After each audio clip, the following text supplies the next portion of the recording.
Okay, so today we're checking out Iron Maiden, Running Free, video number 3 of the entire Iron Maiden discography. I start. I know this song well. This is a review, not a reaction. Cheers.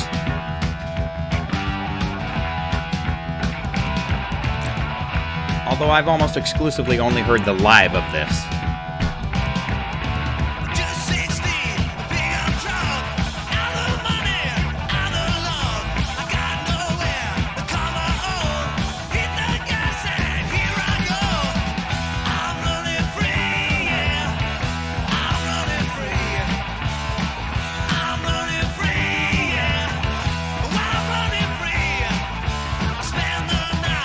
That's a slightly different voice that I'm hearing for Paul there.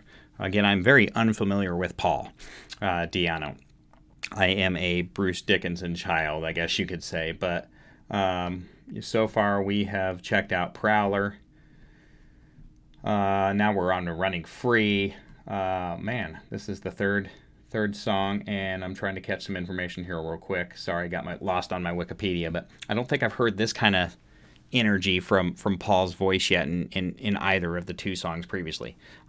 You may feel I'm wrong, but that's just kind of what I pick up. I've heard this song many times, so that might be something that's different too. I've heard this song exclusively played by Bruce Dickinson and live.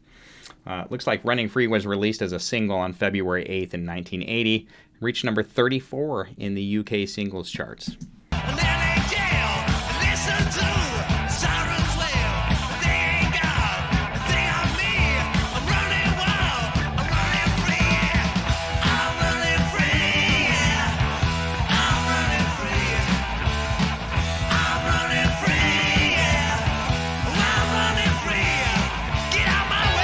Get out of my way!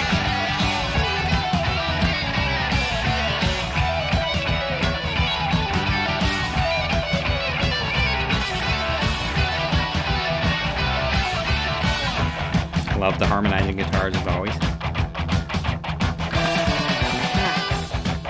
Very interesting how much of Iron Maiden's classic sound really was on their first album. Like, it stuck all the way through. A lot of Steve Harris there.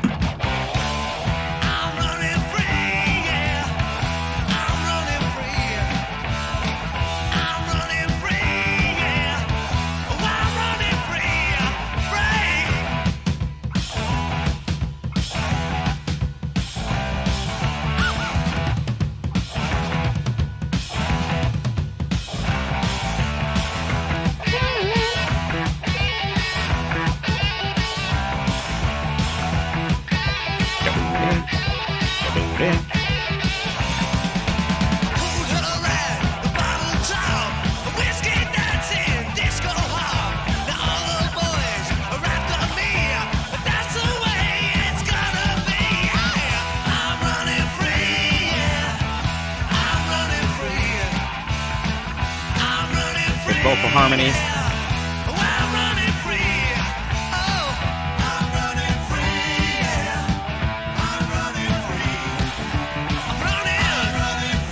So does anybody know the vocal harmonies and who all's singing them on the actual recording here? Is it just Paul, duplicating himself and harmonizing with himself, or is Steve in there?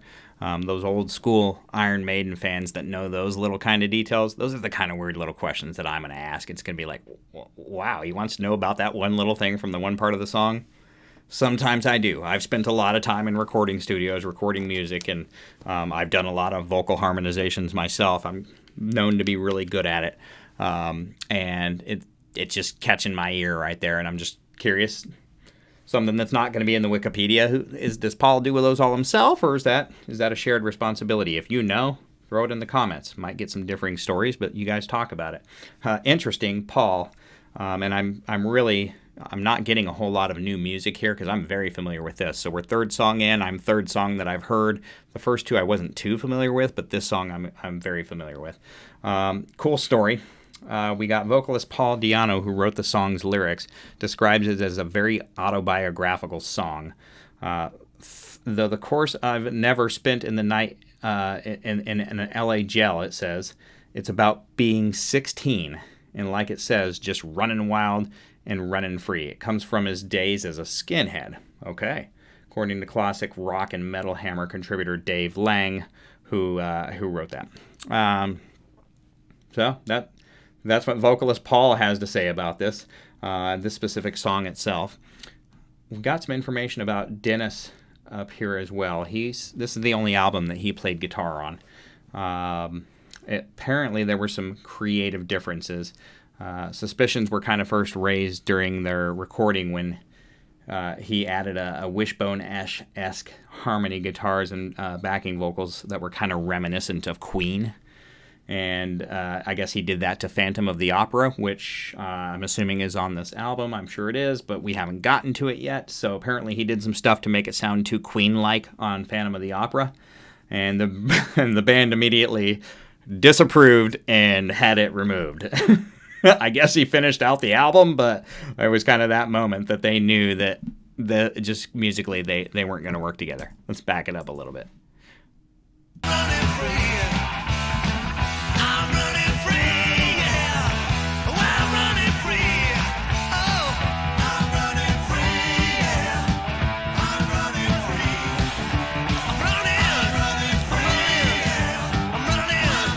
Listen to the drums though.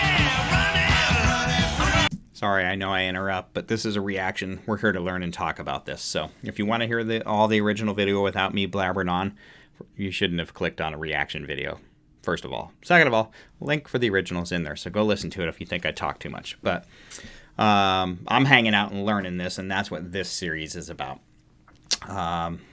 The drums. I'm not a drummer by any means, but I think it's cool that most of the song has actually been kept together by the toms.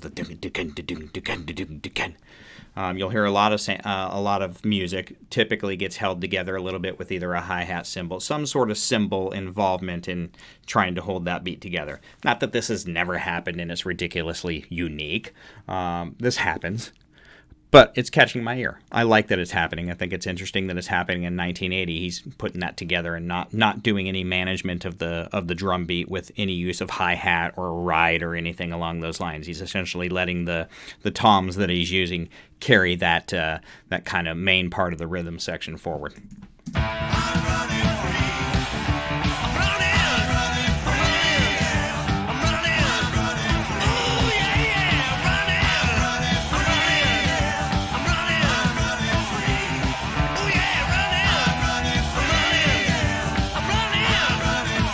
The vocal harmony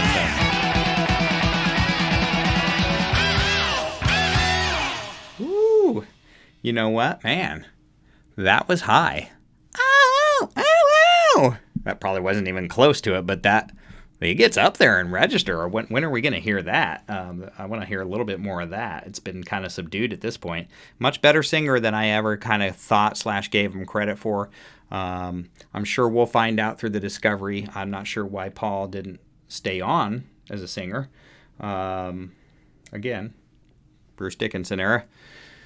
So that was Running Free by Iron Maiden. That was, I think, video number 3 of what I believe is going to be 187 of these things. So welcome for the long ride. What I'm picking up a lot more on this album is really just my lack of knowledge, especially in regards to Paul and the band back then, because what songs I have been familiar with, I assure you I haven't been familiar with Paul singing them. I've been familiar with Bruce singing them, and they were probably songs that I heard live. This was absolutely fantastic. This is, of course, a hit from Iron Maiden. I think what they say, it finished 34th or something like that on the UK singles chart. Now, back in 1980, I don't know if 34 in the UK singles for what was considered heavy metal. I don't know if that was high up in the charts back then or not. I don't know if metal had kind of reached that point to where it maybe should have finished higher, or if that was extremely high in the charts for them. I mean, in my world, anytime anybody finishes in the top 100 with metal, it's a pretty big thing. We've got more to come. I'll try to dig up some other facts here. Love to hear your stories in the comments about, big shows you saw back in the 80s. Like, were you there on this original tour? Did they come to the United States of America on this tour? Was there a tour for this? Were you there? Do you have the ticket stub? Still wearing the shirt? Just kind of curious, take a trip down memory lane with me. It's more of your memories than mine, but I was around here then. I was just kind of young and hadn't experienced this yet. So hopefully you're enjoying this trip with me. This is not your normal reaction videos, but if you're one of my people that watches one of my normal reaction videos where I do a lot more of typically the more modern stuff, I hope you're discovering and learning this with me. This was Running Free by Iron Maiden, and I was very familiar with this. We'll be back with the 4th video here soon. And like I said, hope you're enjoying this. If you're not a metalhead and you want to be, I'm just an old-fashioned metalhead, so watch more of this stuff and we'll turn you. For those that are already in the Iron Maiden family, once again, thanks for joining me.